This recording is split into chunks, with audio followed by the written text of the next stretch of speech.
e ke lënë shtëpinë tënde, e ke lënë gruan tënde, e ke lënë fëmijët tu, e ke lënë dynjan tënde, biznisin tënd dhe janë mysafir në shtëpinë e Zotit, ta dinë vëlla, Allah e dur thot, s'ka me të kthy për këtij vendit, Allah na i fal mëkatet ya Rabbi.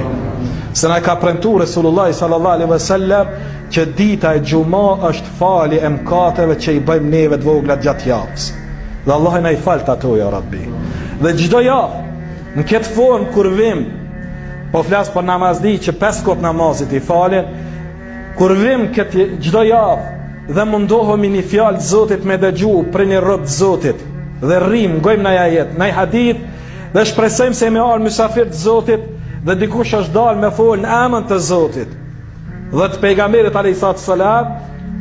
ky vullnet yni inshallah nuk do të mbetet i pashpërblyer për Zotit ton, për Allahut azza wa jall. Andaj falenderojmë Allahun Taala që na ka bërë mundësi